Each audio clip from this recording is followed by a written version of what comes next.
Mr. Larry Lepard, what keeps people trapped in the matrix, in this fiat landscape, so hopelessly inured in the system, as the Matrix, the movie, talked about? What keeps people trapped in this system? The matrix is designed to wear them down and to have them on a treadmill where, they're scrambling to put food on the table. They're scrambling to get their kids through school. They're just, they don't have the time, the leisure, the intellectual, or the framework where they can sit back and say, hey, is this whole thing screwed up, and is there a different way of doing this? I mean, if you keep somebody kind of poor and beaten down and struggling to just kind of put food on the table, they don't necessarily know what to do to get out of the trap.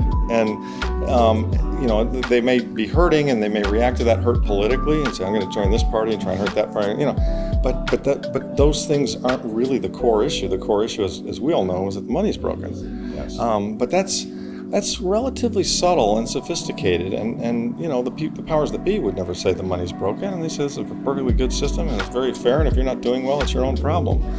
And so they might hear that and think, well, shit, that's the point. Yeah, I just got to work harder.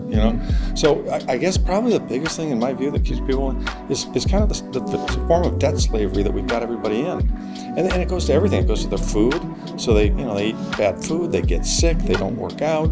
Now they're in the medical complex. I mean, low T levels, all of it. They're just not willing to fight back. I mean, I'm writing a book about all this stuff, and I just discovered, medical bankruptcy is the leading cause of bankruptcy in the United States.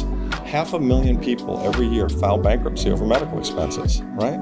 And we don't have a medical system. We've got a sick care system where they almost intentionally make you sick so they can charge you money to try and give you the cure. Rather than have people, teach people how to do CrossFit and, take their weight down through good diets, they're jamming you up with the Ozempic because somebody who sells Ozempic is making a ton of fucking money, right? Yep.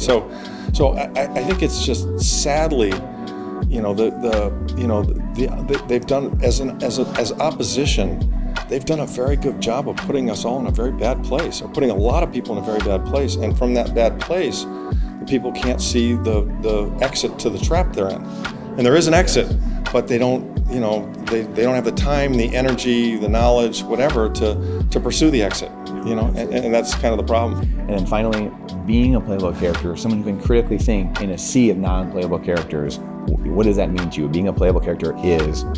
Being a playable character is being willing to challenge the narrative, the bullshit, lying narrative that all the people who are in positions of power are selling us.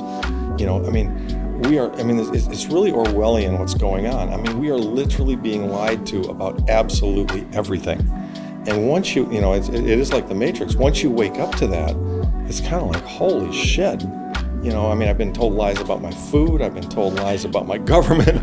I've been told lies about Kennedy's assassination. I've been told lies about the Trump shooting. You name it. It's just a never-ending stream of lies. And so, to me, being a playable character is becoming aware of that, and then having the courage to start to push back and say, fuck no, I'm not going to take this shit anymore. You guys are lying to me, and I know it. I'm going to call you on it, and I'm not going to play your game. Yeah.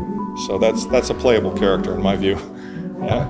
Hey, good to see you, brother. Enjoyed it. Thanks. Always.